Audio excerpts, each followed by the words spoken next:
baseball, it's the little things that matter, right? And so the example I use is like runners from home to first take approximately 14 steps from home to first, right? You're a former baseball guy, and you see so many bang, bang plays at first, right? Under no movement of greater turnover in your legs through mechanics, you can increase your stride length through mechanics by 4 to 6 inches.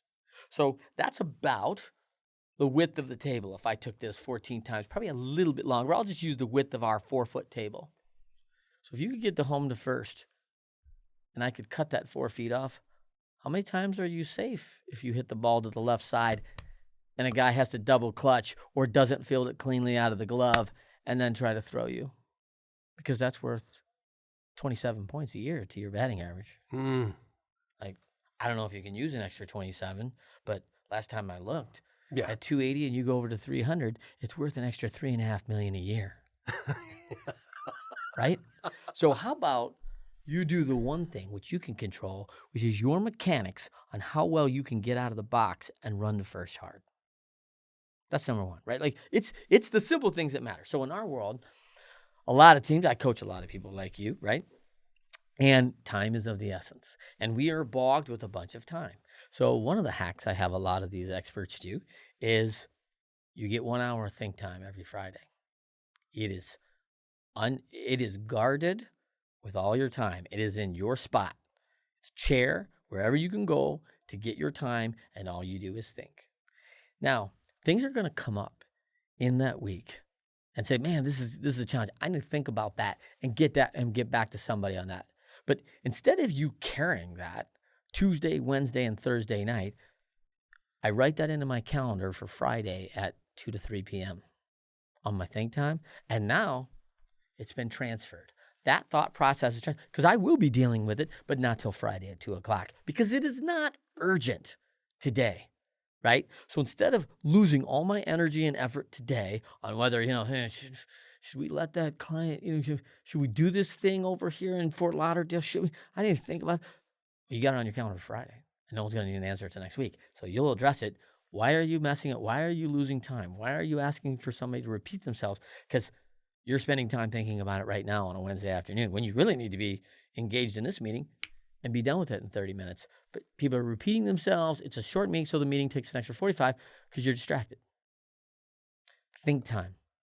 And anything that comes in, dump it into your Friday think time. Welcome to Winning Strategies Playbook, the podcast where we welcome business leaders, CEOs, and industry experts to discuss the rise to the top, building wealth, and real estate insights. Here's your host, Jeremy Spann. Welcome to Winning Strategies Playbook. For more information on this show, you can go to our website, myexperiencedrealtor.com. That's experience with an ED. You can click on podcasts, scroll down to this episode, other episodes, download them from the different platforms and more information on them. Of course, if you're ever looking to buy and sell real estate anywhere on the planet, you can go to the homepage, click Find a Trusted Professional, and even if it's not here in Fort Worth, we will make sure you get connected with somebody who's not an idiot to look after your financial interests and buy and selling real estate anywhere on the planet. But we're not here to talk about real estate today. Today, we are here with my friend, Trent Clark. How you doing, brother? Jeremy, I am well, Jeremy. Thank you for having me. I am really excited about you being here. And for the audience, if you have never gone on and watched this show and you've only listened to it, you need to at least watch the first couple of minutes because Trent brought something really cool with him that I want you to be able to see that we'll talk about here in a second. But when I started this show a little over a year and a half ago, my father-in-law said I got to do jokes. So I intentionally do bad jokes, okay, just to annoy him when he's listening. Are you ready? Yes. Where do catchers sit at lunch? I don't know. Behind the plate. Good baseball joke. I thought it was fitting for the situation. Yeah, that's right. That was fitting for the situation. So you brought something with you today. Yes. 3 very shiny things. Yeah. Tell the audience about that. What are those? Yeah, so fortunate, Jeremy. I mean, young guy, athlete, 3 World Series. That was my chance before I was 33 years old. First one was 1995. I was 25 years old. Went to the World Series with the Tribe up in Cleveland, and which will be the Guardians soon. And then again in 97 with the Indians, and then 02 with the Angels. So had a storied 12 years in MLB and through the minor league development programs and working with athletes, and loved it. It's great. Great ride. So let's start off. We always do these where we start off kind of where you came from, so the audience kind of has an idea. Where'd you grow up? How did you take us through the journey of how you got to where you're at today? Okay. Michigan kid, grew up in Battle Creek, home of Kellogg's, and wanted to be a pro ball player, man. That's really what I wanted to do. I was a pretty decent athlete at a couple sports. Got involved very young age at what I call the audit of excellence. My sophomore, junior, senior year, we played in state championship 3 times. And then my first 2 years, I played in the national championships for tennis at college. And, then I played baseball and tennis in college, played in some big games, and then went on to professional baseball with Detroit, first stop with the Tigers, then with Nick Saban up at Michigan State.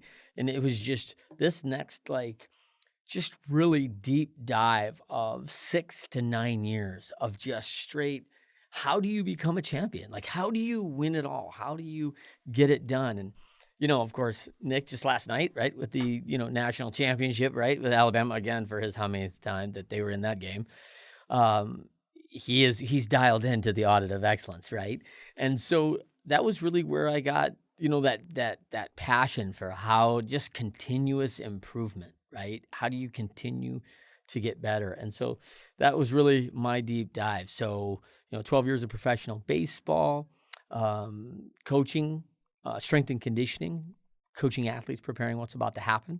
Then very entrepreneurial. So meanwhile, while I was in baseball, I was investing in companies and starting companies. And so I've started 12 now as an entrepreneur.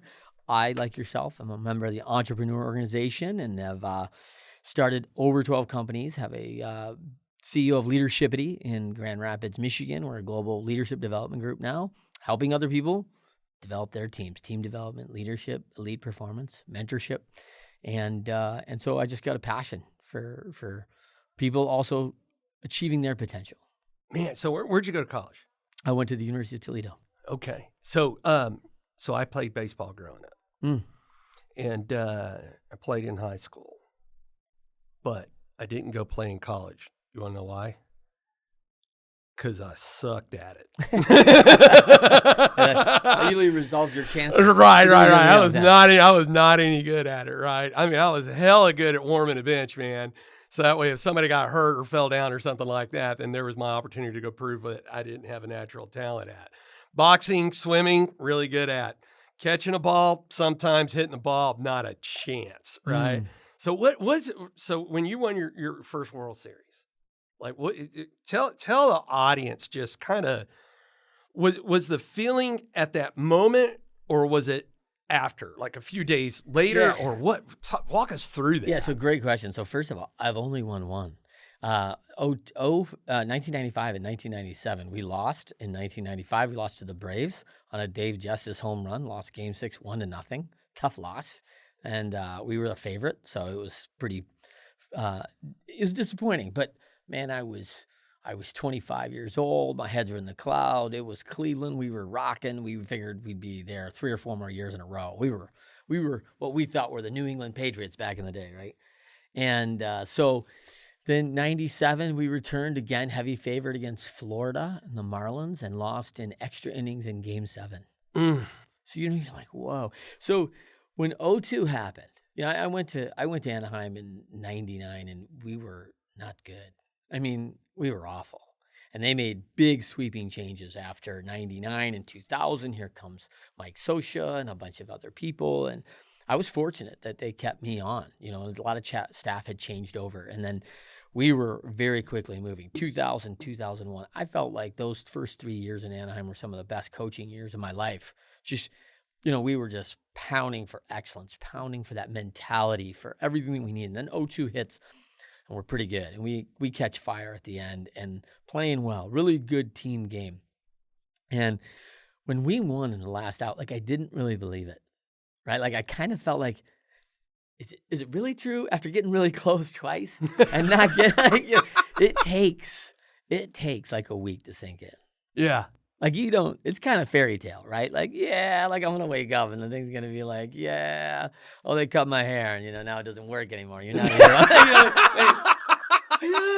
like, so it's pretty wild, but, and the bond, you're a military guy and you've been in a very forward position in your life as a recon guy. So, I think athletics is the only thing that's probably close. It's not life or death, right? Yeah. But you build a bond with these fellow men and a few women, because there's not that many in pro sports that are in, but the front office, inside, internally in that teams, I mean, there's a bond. Like if you meet Kenny Hill's a local guy here. Kenny's a pitcher, coached him with Cleveland and then coached him again with Anaheim, and just a really great guy. His son played quarterback at TCU. And when you see guys that you've kind of been through hard stuff with, like it's like family. It's like seeing a brother you haven't seen in 12 years, but you pick up right where you left off because it's so special, right? Like it's pretty awesome. Wow. Do you still keep in contact with any of the guys? I do. Yeah. Some, not. I mean, it's probably a hard thing in my line, right? Like, because what most people don't know is like when you're in an organization, you have like 215 to 240 kids in the organization. And they all, oh yeah. So you have like 6 minor league teams, a Dominican program. You have like a lot of different programs that are going on inside that. Called right? the farms, right? Yeah, that's the farm system, right? Yeah. So you're developing all these players for that top team. So you have 6 farm teams with Dominican programs. So there's 7. And then you have the major league team. So you have 8. And each team has a minimum of 25, right? So that's your 200. And you got disabled lists, rehabilitation, all sorts of different things that are going on all the time. So one of the things is like, as a coach, especially as a coach in health and wellness and fitness, which applies to every single member, they all know me. But they move in and out so fast. Like I always don't get at that great personal relationship. So the personal relationships really develop over the time. So the players that stay a while, and there's been so many Texas players because Texas is a baseball hub, right? There's just a lot of good baseball in Texas. So I have a couple of great people. John Lackey was one of the best I coached around. Just a hard-nosed guy, brought up right here in Texas. You see the values, you see his character, his ethics, and look how long he played. World championship with the Angels. I think he had a world championship with Boston, and then a world championship with the Cubs. Like, you just need guys like that on your team. They are foundational backbones to creating a championship level team. So a question I have is, when it comes to being in, that top tier performing team, whether you're ranked last or ranked first, right? You still made it to the show, right? Yeah.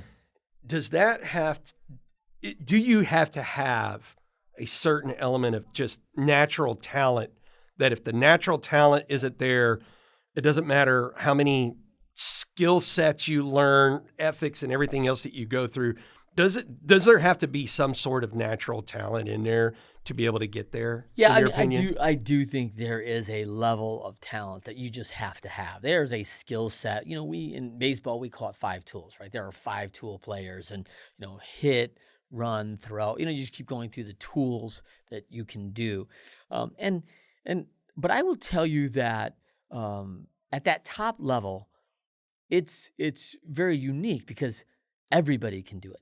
Everybody has a high level of skill set, right? Like, and so actually now the separators are all the other things. And the Cleveland Indians were very good about this. Coach Saban knows that he's got all these, what I call like swim lanes that he has to balance out. And it's everything from nutrition to mental readiness to all the X's and O's, of course, of strategy to knowing your job to all these things that have to go. And when you look at this big pool, the great teams keep every lane very well guarded, cared for. They're spending time in it. Some lanes may be bigger and more important than other lanes. Like you're just spending more time in them, but they're all in this pool. And so what happens is with teams that struggle, for me, what I think happens is, we just don't pay attention to this lane, right? And all of a sudden, let's say, and I don't want to, misinterpret what you have to do, but you have certain utilities that you have to do as you guys go forward. And I would assume that equipment, ammo, all these things are so important, and you have to prepare to have enough to be prepared. Where you're going next, get that day. If we just said, hey, we're not going to do that, or we're going to kind of half do that, and then when you really need it, you don't have it.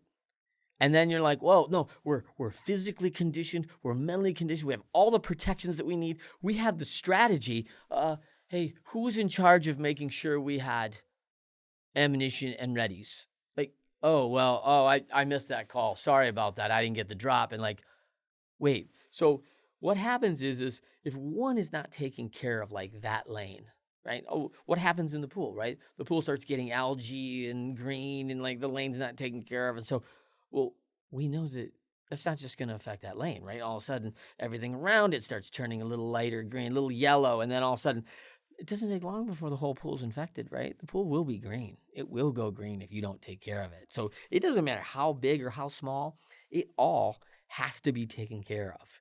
And we have to understand our roles and who's in charge of those things, because they're equally as important when the whole team's working as a unified unit, right? Yeah. And so I think that is probably so big. When you talk about the skill sets, yes, I would say there's a high level of skill involved, and people have to prepare that.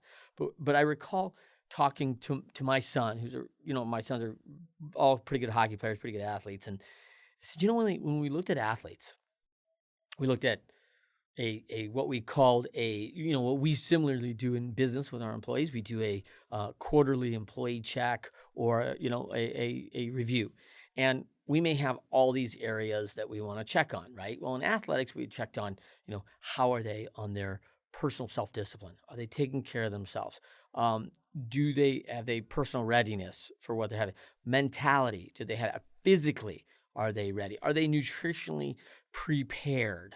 Right? And I could just keep going down the line, and I haven't talked anything about hitting, throwing, catching, because everybody can do that. The separators become, are you doing the small intangibles to separate you from everybody else? And I think that's what probably makes, Tom Brady the best in the world, right? You have this grit formula, and he's not the most talented. He's not the most skilled guy. He's still notorious as holding the worst record for the 40-yard dash and the vertical jump at the combine. And he's 44 years old, still starting as a quarterback, right? And he's notorious for holding those two records, but yet, so he comes into the league. He's a University of Michigan quarterback. He's good, but no one considers him a top talent. He's a 6th-round draft choice, right? Okay. So, but the grit formula says, hey, here's his talent, 6. Here's his effort, 10. 6 times 10, 60. Okay, now we take that 60 down, his skill is a 60. Okay, but now 60 times 10 again, because effort counts twice, is a 600. Okay, so what happens on that first tier is I've got a 6 and a 10, but Tom Brady makes every rep count. He does everything to prepare and get better each and every time. So it's not long when the skill all of a sudden is a 7. Because he's learned everything the coaches want him to do. He's studying film. He's getting better. He's improving. A couple more years, he's an 8, but he's still got 10 effort. So we got an 80 times 10, 800. Well, keeps going. Now he's a 9. Now he's a 900. I don't know if he's a 10 skill guy, but he's pretty close, right? And so when you look at these guys who just have that kind of Michael Jordan, same kind of thing, cut as a JV guy, oh, you're probably a 7 guy, but we're only taking 8 skills. You can't make it. He goes into full mode effort all the time, just focusing on what he does. And man, he takes his skill from a 7 to a 10 fast. By the time he leaves North Carolina, like 10 and 10, 1,000. Now, here's my most frustrating player to ever coach, right, Jeremy? And maybe you had some people that you saw like this in your passings in your world, but 9 talent, 2 effort. Yeah, I don't want to do the hard things. Yeah, like what do we have to go out and do this today? We could do it tomorrow. Like pushing off, not focused, not willing to get the physical prep, the mental prep, all those things. they become the most frustrating people. Now, in your world, they probably eliminate themselves from reaching the highest peak because you can't have it. Yeah. There's no place for it, right? And pro athletes, they do the same thing. They just eliminate themselves. You know, it's really interesting you say that. So my younger brother, and growing up, my parents made a lot of sacrifices because we didn't really grow up with any money, but my mom made trades and advertisement for my brother to be able to get into races and motocross, and trades to get equipment. And my dad taught himself how to basically disassemble a bike down to where all the parts are on the ground and build it back up, right? It's awesome. To be able to offset the cost of that. And my brother had a talent. He was a 10 rider, right? Trained by some of the best. Anybody who knows anything about motocross, Steve Wise, Ricky Johnson, some of the just most, that were like, yeah, I'll come train that guy because he's got the talent. He has the skill. But my brother lacked something. That grit you talk about. He was a 10 on skill. He was a 2 on drive, right? Where the funny thing is how siblings can be complete opposite is I'm probably a 50 million on grit and a negative 30 on skill for anything, right?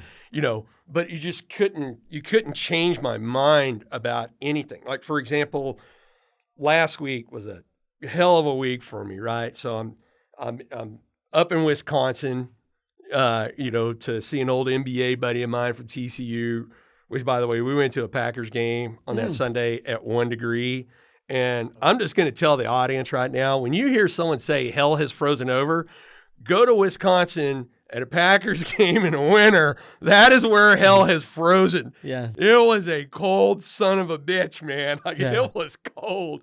And so then we're coming back, and Tuesday flights are all over because of weather going on all over the U.S. Flights are jacked. So I don't even make it back because I wasn't coming back here to DFW. I was making my way, although I had to end up connecting through DFW. I was going back to my house in Colorado. I don't even get to my house till 1 o'clock in the morning, right? And I wake up in the middle of the night and I am sick. It's like sick. Like, man, what the hell is going on? And actually, I thought at first, I was like, man, I probably just overindulged with my buddy because I haven't seen him in a long time. And then next day it's like, man, like I am not doing well. Go down to the local medical clinic. I'm like, okay, do I got COVID? They swap. Nope, you're negative on COVID. And I was like, all right, because I'd already had COVID a year earlier, actually almost to the damn date, a year earlier. And then it turns out I had some sort of stomach parasite where from Tuesday to Saturday, just like a couple Saturdays ago, I dropped 15 pounds. Oh, right. And so, which by the way, if you're looking for a New Year's diet, you're wanting to lose weight, go get whatever the hell I had, man. You'll shed 15 pounds in 5 days. And then on top of that, it's my baby girl's 21st birthday in Fort Collins. So Friday, we got to make the drive, which is about 6-7 hours from Pagosa Springs up to Fort Collins.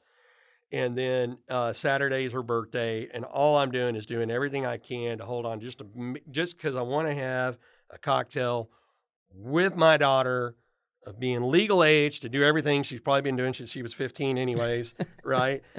But during the meantime, I've got my fund. I've got my real estate team. I've got my maintenance company. I have all these things that are going on that I did not have the luxury of sleeping to rest and recoup, right? To the point of, so we do a team Zoom for the fund and landscaping and maintenance company every Monday. And I told the guys, I was like, hey, I have been under the weather. It's been really bad.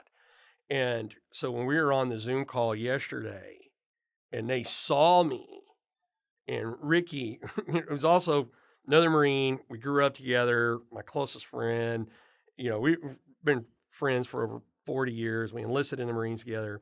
And he was like, Jesus Christ, man. Like, what the hell? When you clearly did not articulate how much you're under the weather. And I was just like, yeah. And so he and I were talking last night. So I get off the Zoom. I go to the airport in Denver, catch the flight back. And then, of course, it's by the time I land, like, being a business owner, 50 million fires I got to put out, right? So from the time I get off the plane to get in my rental car, that's right, because all my vehicles were up in Colorado, so I had to rent a car here, and till 10 o'clock last night, I'm on the phone putting out fires. And so one of them is I called Ricky about a part of a business transaction that we got, and he said, man, he goes, I don't know what it is about you. He goes, I've known you longer than anybody else. And he goes, and I try to explain to people is you're just wired different.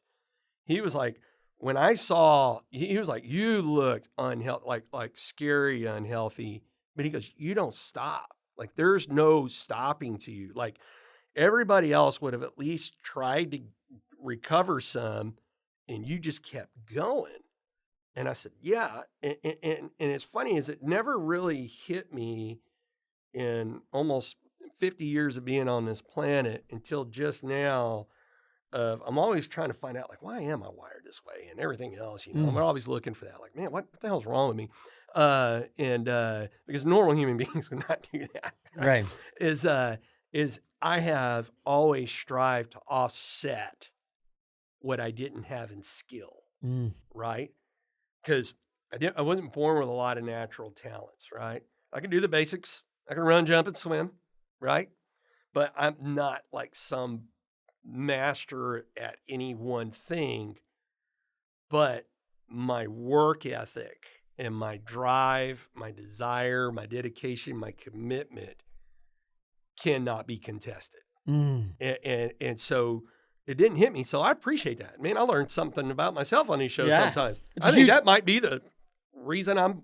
All right, so Laura, my wife, if she's listening to this episode, which I'm sure she's not, you can blame my parents for not having any genetics that gave me any sort of skill sets for me to be wired like I am. Right? So, I think that's such a critical point that most people don't get, right? Like, so you're saying, hey, I wasn't born with skill sets, but isn't that a skill set? Isn't that a tool to be, driven, to have resolve, to overcome, to, we always say winners find a way, right? Yeah. And so I love the quote from the 4 Disciplines of Execution.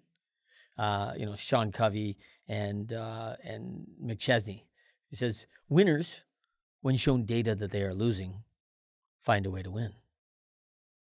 And that's just like, hey, I'm around entrepreneurs every day as you are, right? And you get thrown curveballs, you get this, you were constantly putting out fires, right? And you were constantly on unfamiliar terrain, right? Like, hey, does anyone know the road? And you're like going, I've never been this way before. Like, and we just like to dial up Google and our GPS and go, turn left, turn right, and like, oh, now look, I made it to the studio today listening to my Google, right? I prefer the hot Irish girl voice on there. I have the British woman that's just very nice. Yeah, I'll listen to anything she says. She could get in a lot of trouble. Because I would do anything, right? So, but that's the truth of it. Like we don't have this GPS. So let's talk about that superpower, that resolve, that skill. Like, when shown data, winners find a way. So we trial and error. We test other ways. We go this. So on our teams, and I'm watching this very closely, there are losing behaviors, and I think there's 4 of them, and they're very evident. And I'm watching for them in my teams all the time because things don't go right. That's why we're in business, right? Like you have a job and you're hired to do something. Any person in the world, you have a skill set that's a level of expertise, whether you're a tradesperson, whether you went to university to study, and then they're going to give you this area to own and be responsible for. And guess what? It's not going to go perfect, right? There are going to be challenges along the way. Okay, what will you do in those challenges? Will you find a way? Trial and error, test, get all your resources together, whiteboard the snot out of it, whatever you're going to do, or will you share the 4 losing behaviors? First, will you make excuses? Oh, you know what? It's not my fault. It's Jeremy's fault. That's, we would have been fine, but Jeremy screwed it up. Now I'm doing blame. Number 2, I'll play blame. It's not me. It's the other guy, like someone else's fault. 3, like, oh my gosh, this is really hard. I don't know if I signed on for this hard stuff. I think I'll quit because there's probably a job somewhere out there that's easier. And then the 4th thing I see is ignoring the data. Nope, we're not losing. Nope, everything's fine. No, Jeremy, we are down 38-12 after the first quarter. we're not winning, right? Like we are going to have to do something different, right? And like, no, every game plan's fine. Just keep doing what you're doing. Really, coach? Like, is that a good idea? Because I don't think Jeremy and I are going to go out there and win if we're already down 26 points, and people do it. So they will make excuse, they'll blame, they'll quit, or they'll ignore the data. And I do not tolerate it on any of my teams and any of the teams we coach. That is, man, this may very well go down. And I've had 60, I think when I checked, we've had 63 episodes. We drop every Tuesday. We've had 63 episodes drop since I started this thing. And wow, this is great content. Because I'm always looking for a way to sum things up, right? For example, James, who you're going to be with here shortly, right? Incredible Marine, 2003 Iraq invasion, did his MBA at TCU, and he I suckered him into coming to work with me 9 months ago, and so we were on a client. So as soon as I landed yesterday, we had a Zoom conference 30 minutes after. So I had to get to the rental car place, get my rental car, and then open up and jump on this Zoom with a client. And we've been transitioning James to take over my role, right? And so anyhow, he and I are accountability partners too, where we met this morning, right? I was like, hey, I'm recording my series. Can you meet me at my house at 06:30 so we can do accountability stuff? And he was like, yeah. And when he walked in the door, I said, hey, on that Zoom call yesterday, you took literally a dictionary of words and summed it up in a sentence that gave an exact illustration that you could see the light bulb in the clients. Like you basically took 1 million pages of data and got it down to one sentence where they understood it, saw it, illustrated. And I was like, that is impressive. That's a hard thing to do. Superpower. Just like to be able to go, hey, the 4 losing behaviors are this.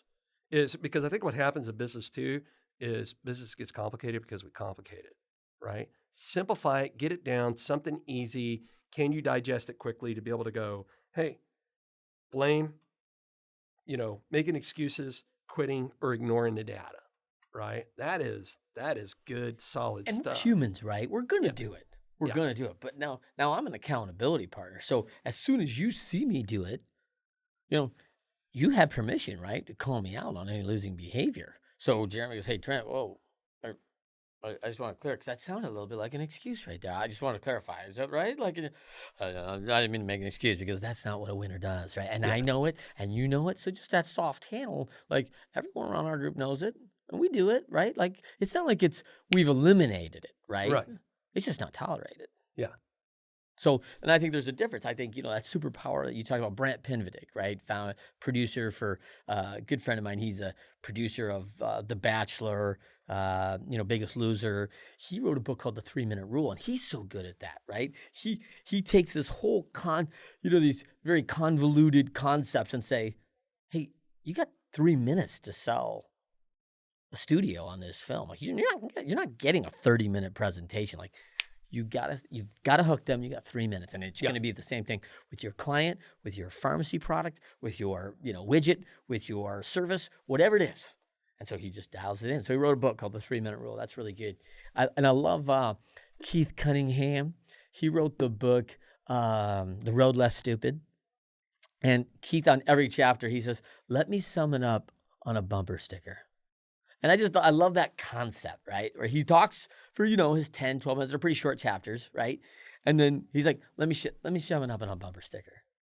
Yeah. And I think that's good because we need simple. Let's not complicate it. It doesn't need to be complicated. We all know what we mean.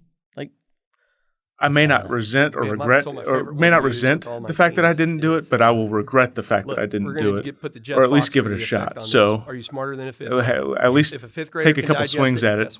Yeah, there we go. My goal. What do you think? I bought the flooring franchise. You're familiar with what we do. Yeah, because you mentioned something before that we started the show. Is there was a particular class that you got to, and you said light bulb went off. Oh, Smiler's class? Yeah. So Ray Smiler, I mean, he was great. Dr. Smiler. Hey, this is super he started, and even Dean Pullen. So talking about just the things that there's become this arrogance around it, right? Just growth, really. I mean, it was the opportunity for personal growth, and personal growth through one, managing your own company, and just the opportunity to lead people in a more dynamic environment. I mean, I got to lead people in construction, but now I get to lead people and lead projects, and now I'm insecure. Jeremy's got a stronger and arm than I am. not only does my livelihood rest on our success, but I now have that responsibility for others as well. This is what really gets at me. And I like that responsibility. It can keep you up at night some nights. I mean, I know you've experienced that. But I really enjoy what I'm doing. Yeah. I mean, I can't stand it. So because I'll lose my mind, man. Because then the real world happens, right? Yeah. And I had quick story. Well, my son was 11 years old. I'm coaching Little League for my kids, and I got a boy who can really hit. Little Sammy can smack the ball, right? And he's hitting number 3 because he's in our best hitter spot. I want him to get up in the first inning. I want him to knock kids in. He'll hit it to the wall, every other time, right? Great. Sammy has a great idea. Well, we see this boy, 11 years old, who's almost 6 feet tall, and comes in just throwing little BBs at these kids, and we're like thump, thump, thump. Sit down. You should swing at one of those. And and it was like, I'm looking at like, hey, you know what? Like, I don't know if I want to go in there from 48 feet. Like 60 feet, I'd have felt better about it. But 48 feet is Little League, right? Yeah. And so listen, we got beat up a little bit that day. We were a pretty good team, and we got beat up, and everyone's kind of licking their wounds. Well, Sammy's mom calls me the next day, says, Sammy's gonna quit. I said, Sammy's gonna quit? Quit what? Well, he doesn't want to play ball anymore. He was so upset that he struck out 3 times yesterday. I'm like, no. Did you see it? Everybody struck out 3 times. The kid was almost 6 feet tall. Did you see it? He is a fabulous young pitcher at his age. Like, he should be playing 14U or something because he's that good. He could compete easily, right? And I said, hey, man, Sammy's gonna be fine. She's like, well, he's just really unhappy. And I said, great. That's awesome. He needs to come back and practice. I said, let me just take this off for baseball for a second. I said, I own companies, and I'll tell you, if you let Sammy quit, in 10 years from now, he's going to graduate from college, and he's going to come to Coach Trent, ask for a job, and I will not give him a job because I will know that when things get hard, Sammy's going to quit. I said, so if you let him quit now, that's the message you're sending, and I want to be very clear that this has nothing to do with baseball. Our team will go on with or without Sammy, but he needs to be at practice tomorrow. She's like, well, I just have him at practice tomorrow. And he was at practice. And, he went on the rest of the year and did fine. Right? He was great. Yeah. But this is us as adults. And I'm not blaming his mom. We don't want our kids to be unhappy. I really get that. But there is tough love in this life, right? And I interviewed a woman for my show, and she was so good. Hazel Ortega. She wrote a book called From Bouncing Checks to Private Jets. Love that name. And Hazel's a fellow EOer, and she's out in California. And she said this guy pushed her. Just pushed her. She's working for this guy. He just says, I need more from you. You know what? I'm going to pay for you to go to school. You need to go to school and get your stuff together. I need this from you. You can be, and man, she's like, this guy, like, I don't want to do this. I don't want to do that. But she goes, He was my pushy angel. I love that term, pushy angel. He's just giving her tough love. Like, I see what you can become, but you've got to go do it. But he will hold her accountable to getting it done. You still have a place here, but let's get this done. You still have a place here, but I need more from you. And she's like, man, this guy's hard to work for. He's probably an a-hole some days, right? Like, but she goes, now I look back, he was my pushy angel. And I'm like, isn't that what tough love is, right? Sometimes we need to be a pushy angel. We need to push on these people because as adults, like, we know what's best for you. We know what's coming, and it's our job to prepare for you and prepare what's about to come, which is what I've done my whole life for these pro athletes, right? As a strength and conditioning guy, hey, Jeremy, when you come out on the field, when you get ready, this is what's about to happen. You went to training for recon, and all these guys come together going, you can't really get ready, but this is what will happen, right? And we can only train you up, and that least amount of training is all you can get up to, right? So the least amount you're trained is our potential. That's all we have. So we have to train you up to be very well skilled in everything that's about to happen. And when we talk about today, adaptability, big term, it's a big itty for us at Leadershipity, right? We all want adaptability. But what I see in organizations is we want that from people. But have we really given our team members the skills? Because if I ask you to adapt from a long-range rifle to something short or even a pistol in a fire zone, that's 3 very different skill sets. So it's like, hey, it's going to go hand-to-hand or it's going to go pistol combat, but we haven't done any training in that. But listen, we need you to adapt to that. What's your chances of being successful if I ask you to adapt to something you haven't been trained in? Like, kind of unfair on my part. And as business owners, I think we're doing this a lot. I think we're doing this like, hey, now I need you to just run payroll and accounting. Well, I didn't go to school for that. Yeah, you'll figure it out. You'll get so I'm asking for adaptability, but I don't really prep them for my team members for what's about to happen. So we have to be fair in our adaptability. Part of that adaptability is resourcefulness, which is where I think everyone's frustrated with a younger generation who goes, hey, Google, how do I do this? Hey, Google, find me that, because that's their idea of resourcefulness. Hey, Google is their idea and equal to resourcefulness. And you and I both know that is not winners finding a way. Google just pointed you in a direction. Now you got to go do the work, the 3 hours of research, the finding the 10 people you need to talk to, getting the 2 right people in here that can help us, all the things that are going to need to go in. And everyone goes, well, I didn't know how to do that. I did the hey Google thing. So you did 10% of the extra work, but you never really found a way to win. Well, it got hard.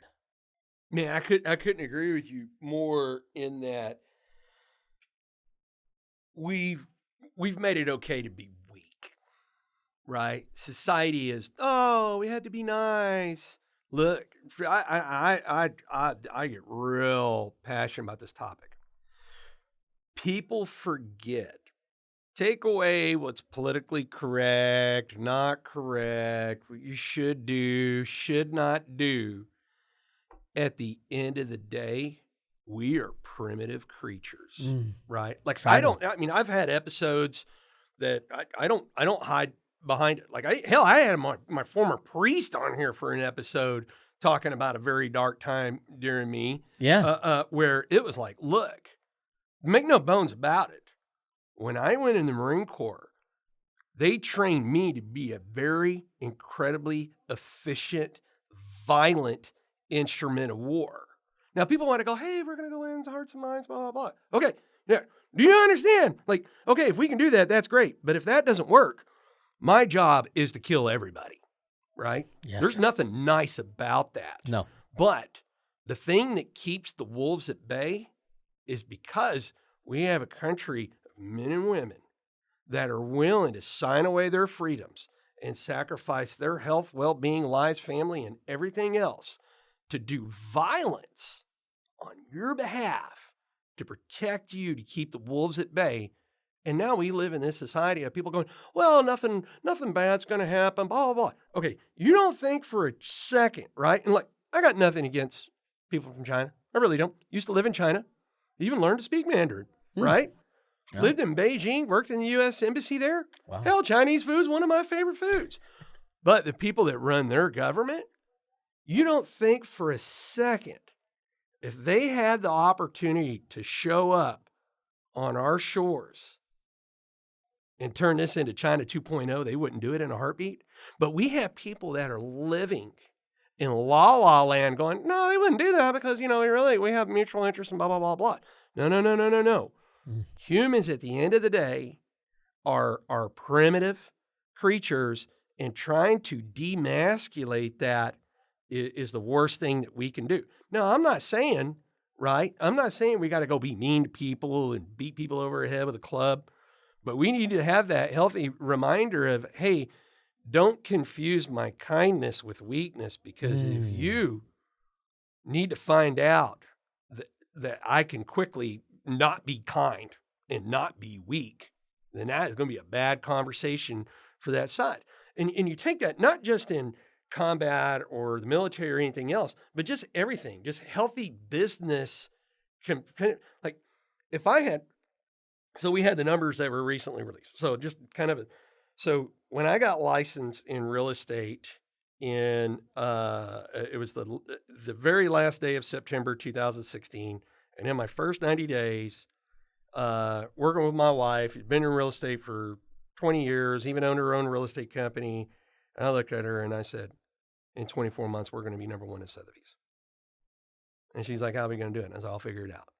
I said, winners find a way. Yeah. If winners find a way. I was like, but I got a secret weapon. And she's like, what? And I was like, I got you. Yeah. You're highly educated. You have a law degree. You not only have been in this industry for 2 decades, your mother's been in this industry for 4 decades. You've owned your own real estate company. So you get it from the boutique style that you sold your company to Sotheby's and then was managing for Sotheby's. You get all the perspective. You've forgotten more about real estate than I'm ever going to learn. So I have you. You're my secret weapon. I'm going to utilize things you've even forgotten, and I'm going to combine that with my acumen that I have, and then we're going to do something even more important, which is we're going to build an effective team, right? It was all about the team. Yeah. Right? Team, right? Team. And 24 months later, we were number one. That's right. And we were number one. That was 2018. We were number one in 2019. We were number one in 2020. Get this. Now check this out. So they come out with the MLS reportings and all that. So this weekend, my wife was looking at it. And now all they do is they record the official, what you did through ML on market stuff. Doesn't include the off market stuff. And the top 5 are people that literally they're new builder people. So they sit in an office, people that are coming there to buy a new home. They don't count. In my opinion, they're out, right? Still 30 units because here's the model. Yeah. Okay. And by the way, I think there's something like close to 4,000 registered agents here, right? Just here in Fort Worth. We're number 6. And we got there in 5 years. Why? Not because I have some magical knowledge nobody else has. As a matter of fact, like when you were talking about, oh my God, if they know how to do it like I do. Matter of fact, my methodology is when I speak with clients, I'm like, my goal is that you will know as much, if not more, about real estate than I do by the time we're done. And then other agents are like, oh my God, if they did that, then they wouldn't need us. Hey, guess what, Jack-o'-lantern? They don't need us in the first place. Yeah. You don't have to have a real estate to put a for sale by owner sign there. And you don't have to have a real estate license knock on your neighbor's door and go, hey, you want to sell it, and come to a negotiated price. People come to us because they're going to get educated in the system, which is going to speed communication. But we're there because they trust us and we trust them, right? And that's how we've been able to be effective at that. And we've got a team that, everybody knows how to do each other's job, but everybody has a particular strength. Because, hey, why turn weaknesses into strengths when you can turn strengths into superpowers? Right. Why should I go learn to do something you're really good at when I can just let you turn into a superpower? I'll do my superpower. And we were able to elevate together, right? And to build this. And it has been just fun to watch, because really at the end of the day, all I was the conductor of this thing. I haven't done all the hard work to get us to number 6. Right. And let's look at Bill Belichick. He's not throwing the football. He's not tackling anybody, right? Like he's putting every player on the team in a position to be successful. And your wife has this level of confidence, right? Confidence comes from prep and reps, right? She's very well prepared because she's done all this work, law degree, been in the business, parents have been in the business. She's been around this game since the beginning. So repetition. So I always use the word on confidence, right? It's like driving.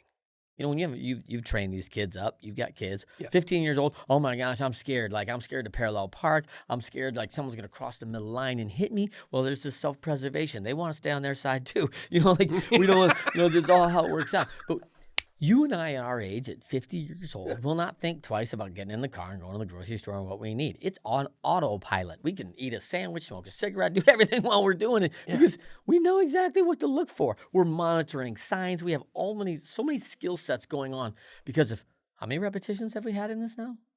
Like thousands and thousands of reps, right? We all went to driver's education, training, films, all these things. We are very well prepared. And we have a lot of prep and a lot of reps. So we're good. 15, 16-year-olds, they are not. Don't take the car this. Hey, take this car. Because if that one, you fender bender that one, we're okay, right? And so we're aware that we're not confident yet. Yeah. And so she has this ultimate level of confidence. When you find that confidence in people, and there's a gray line, right? Confidence and arrogance, right? Mm-hmm. But when you find those people that in the confidence, so here's the difference, and this is the two really cornerstones of the pyramid of leadershipity: integrity and humility.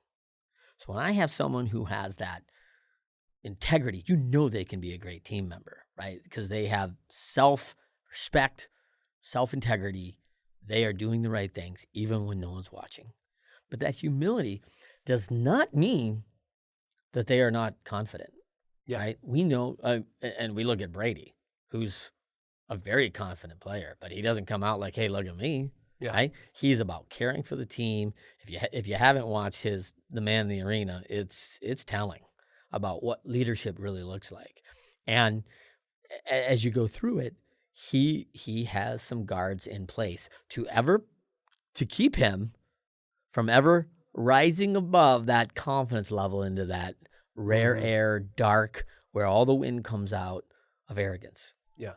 So people will catch him. And, and I think people don't go running into arrogance. They drift, right? We drift from what we're supposed to do. And I have a saying I heard from a good friend of mine, trying to think of John's last name. And John and I would tell him, he's like, hey, it's so important because we don't go running away from what's right. We drift, right? And in our spiritual life, we have this, hey, yeah, I'm going to wake up, do my morning relationship with the Lord, get some time together. I missed a day. I missed a week. I missed a month now. And all of a sudden it's, we're just drifting. Hey, 6 months down the road, you're like, hey, Trent, man, like, where are you going? You're way off the line here, man. Like, I need people like Jeremy Spann in my life to pull me back and go, hey, man, this isn't, not okay. Not you. Not what you're about. Now, he's got people around him that will level him in a heartbeat, right? They know who he is as a man, as a father, as a husband, as a quarterback, as a business owner, all the things he has to be. He has people around him that are very close to him that goes, are you drifting? And it's not going to happen because, hey, Jeremy, if you're a good friend of mine, catch my drift.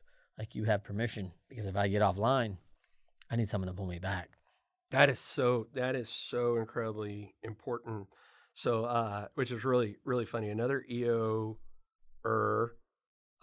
created what's called an Oak Journal. Have you heard of this? I have one. I have one in my bag right now. Dude, I live and die by that thing. So for when I started this fund, right? So Ricky's got the landscaping company, Eric's got the maintenance company, and and so we had these, Monday morning Zooms we're talking about, right? And so I got introduced to Oak Journal because Don Lamont in my forum gave them out to us as gifts. And man, that is my thing every morning. The 10-10-10 morning, right? Yep. And it has made an instrumental difference in that. That came out to the entire team, right? And I was like, look, the only thing I can control is giving you the book. I can't control whether or not you're going to lean into it, right? Yep. And that is the key there is I need you guys to be able to do this, but you're going to have to make the decision on whether or not you do this. Well, it's really interesting, especially for the purpose of this conversation, is this morning's question for me was, what has been your defining moment? And I had to sit there and think about it. So for the audience at Oak Journal, you in the morning you do three things of gratitude. What is your vision for the day? What are the 3 most important things you got to do? And then ask a question that you journal. So you spend 10 minutes doing meditation, 10 minutes reading, 10 minutes journaling. And so this question is, what was your defining moment? And I had to sit there and think, I was like, man, I've had a lot of defining moments in my life, but I had to sit there and put some serious thought into what was that one thing that was truly, because I not humble brag here is I've done some, I don't have the normal resume a lot of people have, right? And I thought, what was it? Was it this? Was it that?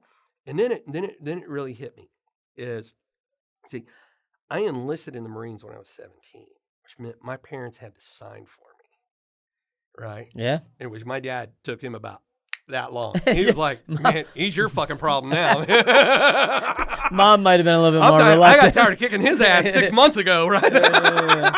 In fact, my hand hurts from kicking his ass so much. I'm tired of it. Y'all go, then you get to boot camp and you're just like, oh man, they're mean to us. And I was like, man, we get to eat 3 times a day and we don't die. Yeah. They're like, oh, they're mean to us. I was like, dude, it's called Tuesday at my house, man. I'm like, hey, what are you talking about? But no, all seriousness, it was, so I get there, and then on top of that, I'm the skinniest kid there. Matter of fact, I was what they call a double rat, right? So what is a double rat? So double ration. So when we went through the chow line, right? So you had the fat bodies that they reduced. Hey, yeah, you need to cut. Right. Here's your salad. And then you had the regular folks, and then you had folks like me who I had to have a weight waiver to get in, not because I was obese, but because I was that light. So they're cramming calories in me. So I'm the smallest guy, the youngest guy, and I can't, give me a line, I can't remember. I think it was like 60 people in a platoon. I can't remember how many was in boot camp. And I graduated honor man, guide, the leader of the platoon.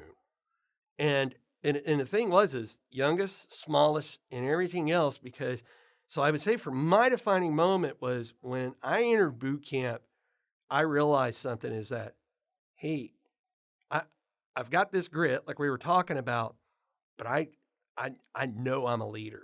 I feel like I'm a leader. And at the end of the day, graduating, carrying that guide on was a demonstration of not only did the drill instructors believe it, but everybody in my platoon believed it. That like, hey, the youngest, skinniest, scrawniest guy is the guy that's going to run in before any of us. And the only reason he's going to get it is because that little quick bastard's going to be ahead of us. The only thing with him is like, keep up. Yeah. Right. And that was the thing, is it was like, wow, because that became the thing for me, is like, I can fail at a lot of things, but I'm not going to fail as a leader because, and this is going to sound kind of weird, is because I fail as a leader every day. Right. All the time. Right. How do I learn from that? Right. That's learning. How do I get better? Like, for example, going back to James, right? Like I was really frustrated with James 2 months ago. I was ready to choke him out. Right. And I was like, but what I realized is to give him the tools and assets that he needed to succeed, I had reached my limitations based on knowledge, experience, and education and everything else. So in other words, I'd run out of tools in my box. Yeah. So he came over to the house, and I sat down and I said, and he was like, man, I'm sorry. I don't want you to be mad at me, blah, blah, blah. And I said, no, I said, you helped me learn to become a better leader because I'm not giving you something you need. So we're going to have to bring in another player. And so I went and got my old executive coach that I had for 2 years, Tony Ford, who's been on the show. Good. And I was like, the progress in James in the last couple of weeks, astronomical. That's right. Now, of course, he literally calls me after every meeting with Tony every Monday, and he's like, man, fuck that guy. I was like, hey, man. Pushy angel. Yeah, pushy angel, right? Yeah, hey, he's doing his job. Yeah. If you're saying things like that, I was like, dude, listen, if it wasn't hard, it would either mean you got nothing wrong with you, and I can promise you, we all need corrections, or you weren't leaning into the process. You're leaning into the process, and you're making that progress. And it has been just, I was even telling him this morning, right? I was like, dude, just watching that, I'm excited for you, right? Because this guy, he could sell. You're going to meet him today. This guy, I kid you not, could go to Guantanamo Bay right now with Al-Qaeda sitting in cells being waterboarded 15 times a day, and he could sell them a bucket of water. This dude could sell. He could just sell. You know, I think first of all, you were hearing everybody quick. The best in the world have a coach. Why wouldn't you? I mean, like, why wouldn't you? Like, listen, you think when Tiger Woods is going through this thing and his coach like, nope.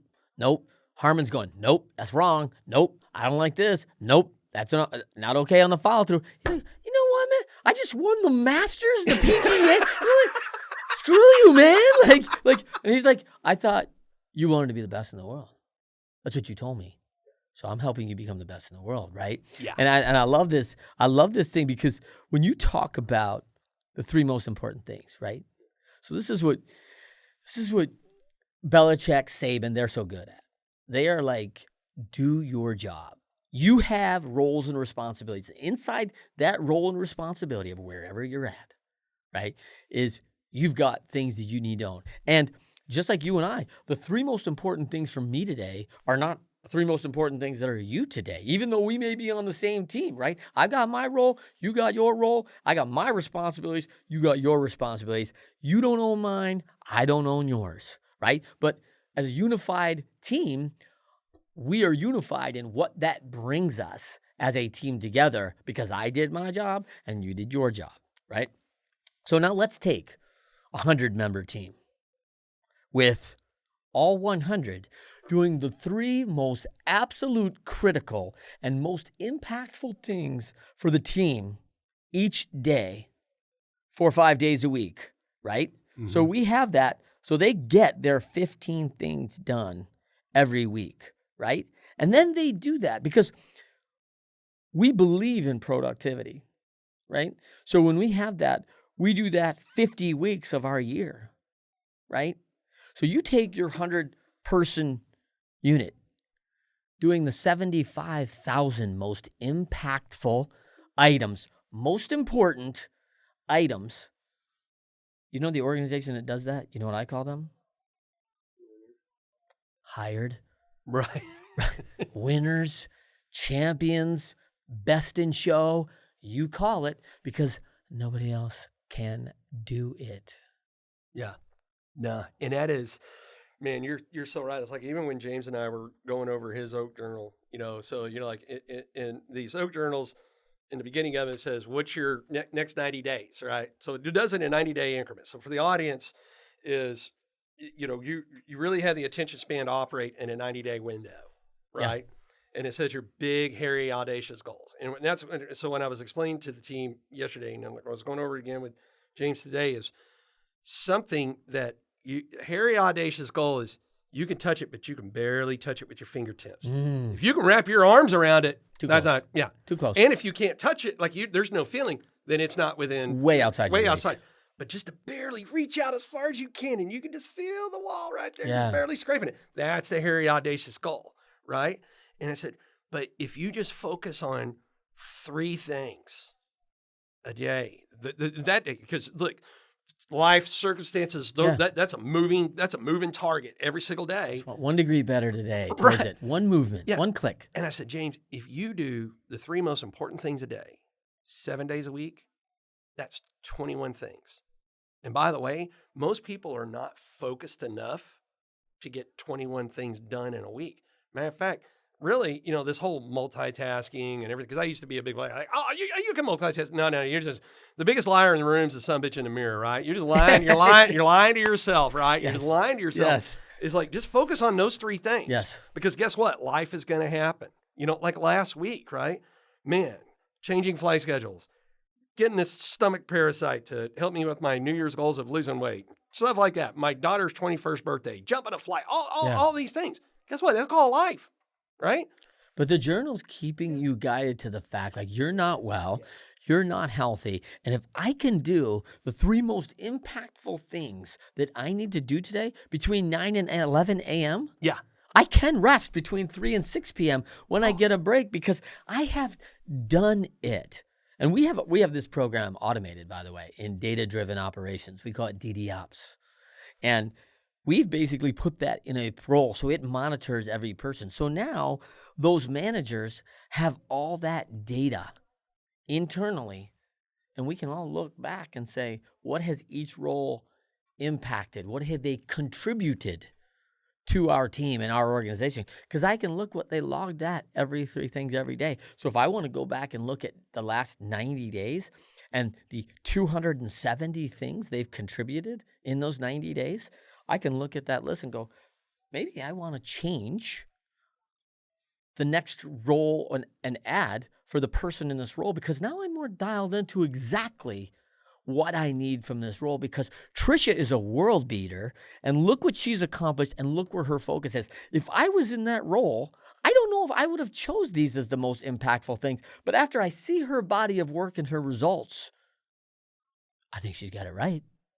So maybe I need to adapt and change that. Maybe I need to change for who's going to replace her because she's coming up to the next level because look at her. She's a world beater. Yeah. Right? And DDOps puts it all in there. And what I want from, why Leadershipity exists is because nobody went to school for leadership and no one went to school to be a coach. And all of our team members, they need leaders and they need coaches. Help me get better. Right?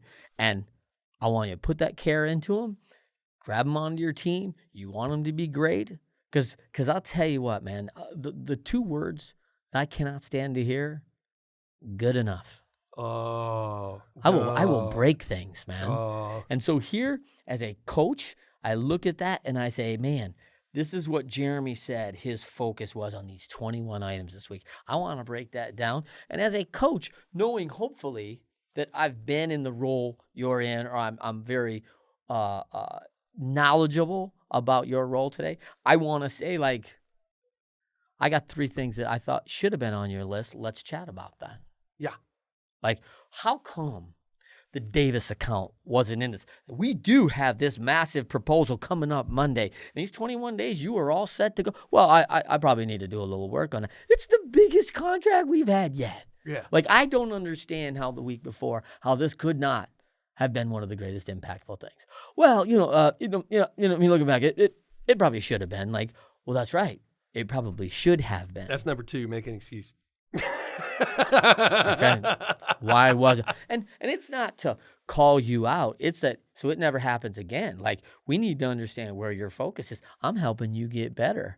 Like, I just want you to make sure that you're focused because we are all, you are responsible for closing this Davis account. I am not. I just want to make sure that you're doing your job, and I'm here to coach you up to help you do it. And now I've got all sorts of data input to coach you on. Man, and DDOps. That's, and I'd be amiss if I didn't say this about Oak Journal as well. So you got morning routine and evening routine. Yes. So time's a commodity. We can't buy more of them. We don't get a refund on it once spent. And I'm always like, how do I control my time? How do I create more time? Which the only way to create time is to get things off my schedule, off my list, or whatever else, right? That's right. And one of the biggest things that bogged me down was emails, right? The endless cesspool of emails. And so part of my morning routine, right? I won't go through the whole litany of it, but I assigned 40 minutes in the morning and 40 minutes in the evening of checking emails, doing whatever, so I wasn't distracted throughout the entire day. But I was like, man, I need to get this down better. So I put something on my in this 90-day cycle, which was unsubscribe to anything not relevant to current personal or business, right? That's right. So I did that. And it was funny because I told James this morning, I said, I have added an hour to my day. And he said, what do you mean? And I was like, because I allotted, I live and die by a calendar, 40 minutes. My emails, now that I've unsubscribed stuff, my emails have actually gotten it down to where I can check them in 10 in the morning and 10 in the evening. I allotted 40 minutes and 40 minutes. I created about an hour. 60 minutes. For guys like you and I, 60 minutes. That's a year for us. Yeah. Right? Huge. But it's being able to take, for people to be able to reach out to you and go, hey, coach, this is my issue. But the thing is if somebody's going to lean into the process, they got to be willing to answer candidly what the complications they are having, right? Put that ego aside, put the insecurities aside, and say, hey, Trent, coach, this is where I'm really struggling. Yep. So that way you can help them identify it. And then sometimes that, for maybe that one particular little thing, maybe the course of solution turns out is pretty significantly easy. Yeah. And then you sit there and go, wait a minute. So I did this for 4 weeks, and you're right, it was easy, but I've been allowing this to dominate me for 4 years. Yeah, can I give you a couple hacks? Yeah. I'm going to give you a couple hacks right here. Let's hear. This is one of the first things. Baseball, it's the little things that matter, right? And so the example I use is like runners from home to first take approximately 14 steps from home to first, right? You're a former baseball guy, and you see so many bang, bang plays at first, right?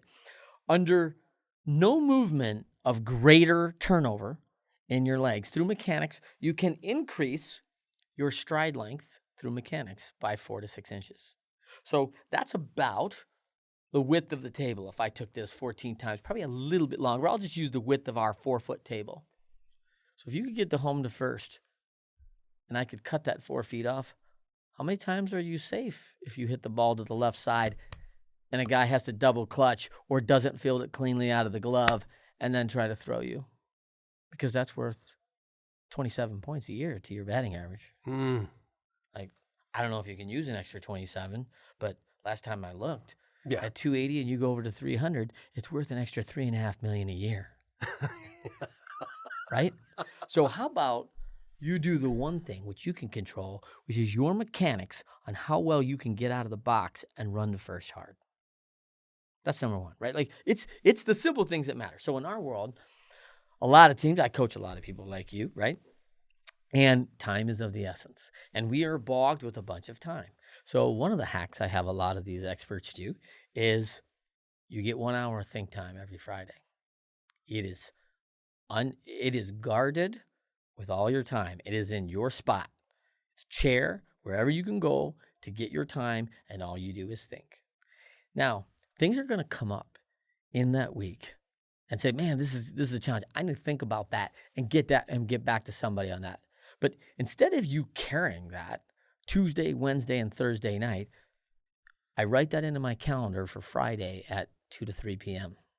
on my think time. And now it's been transferred. That thought process is transferred because I will be dealing with it, but not till Friday at 2 o'clock because it is not urgent today. Right? So instead of losing all my energy and effort today on whether, hey, should we let that client, should we do this thing over here in Fort Lauderdale? I need to think about it. You got it on your calendar for Friday, and no one's going to need an answer until next week. So you'll address it. Why are you messing up? Why are you losing time? Why are you asking for somebody to repeat themselves? Because you're spending time thinking about it right now on a Wednesday afternoon when you really need to be engaged in this meeting and be done with it in 30 minutes. But people are repeating themselves. It's a short meeting, so the meeting takes an extra 45 because you're distracted. Think time. And anything that comes in, dump it into your Friday think time. I get it because it's non-urgent. That, to me, for an owner, is a big deal. Okay? 2 is Blinkist, right? We are always upskills. We are always learning. Blinkist is books in 15 minutes. Read or audio.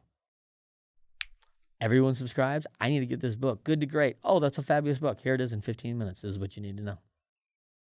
That's what leaders in their life need.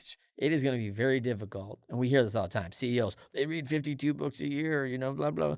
You know what? Maybe you're the CEO and you got everybody else doing everything for you. Maybe I could have the time to read a book a week. But I've got about 15 minutes to take in some information. And then now I want to work on actually applying that information to me and my team because I do not want to spend 8 hours, 12 hours reading the information. I want to get the download on the data and then start working on how we apply it as a team. So those are my 2 hacks for you. All right. I'm just going to tell the audience right now.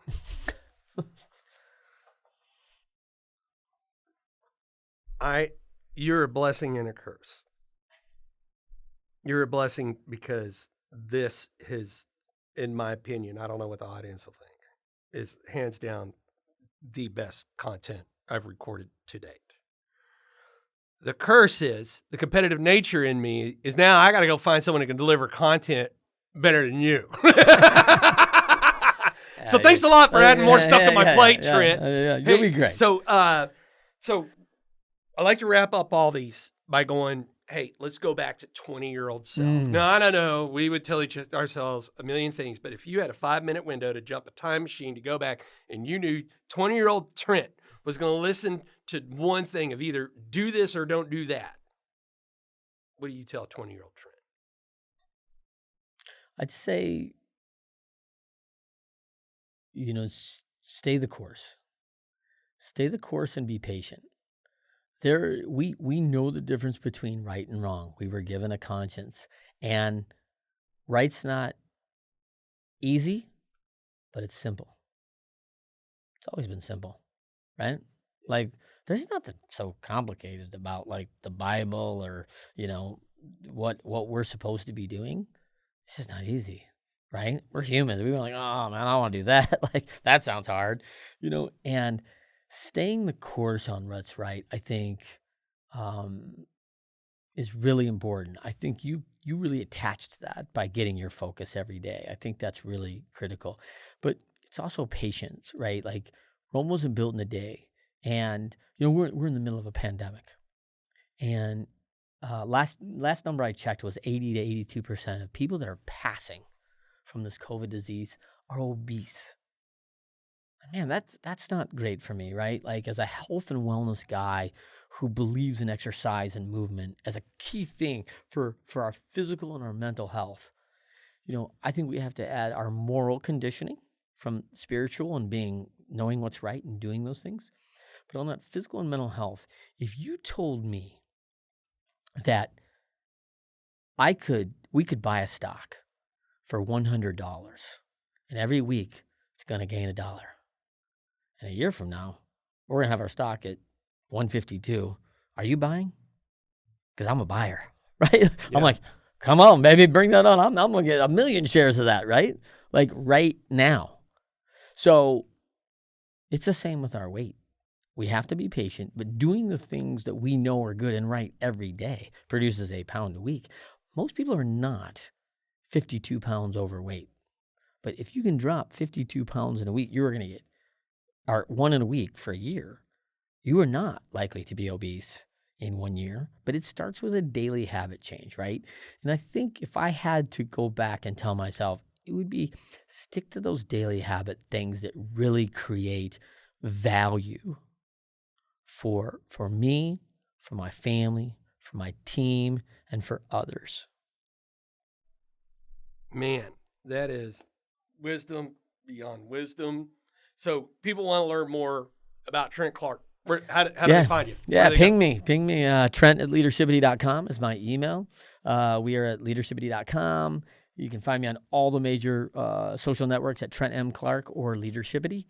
And that's just Leadership ITY, right? We battle that. I have to spell that for hotels all the time. Hey, man, I'm a Marine. I can't spell that good. So you got a picture of that I can look at? Or? Yeah, exactly. We do. We have the pyramid of leadership.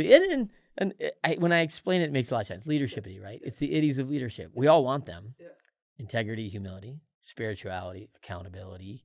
We want coachability, adaptability, responsibility, dependability, right?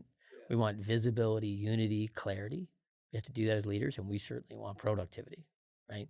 And so, when we talk about the 80s, we want these in all of our leaders, and we don't have them in ourselves all the time, right? And so, you mentioned it before. If I'm not great at quality, you know what I do?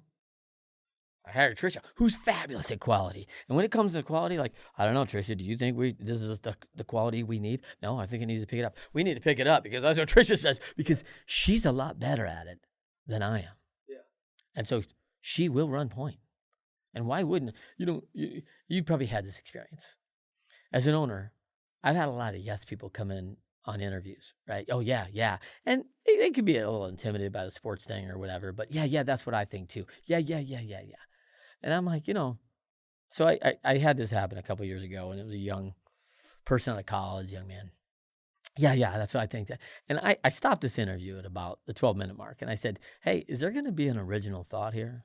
Because if you think what I think, one of us isn't needed here, since I'm the owner, it's probably you, right?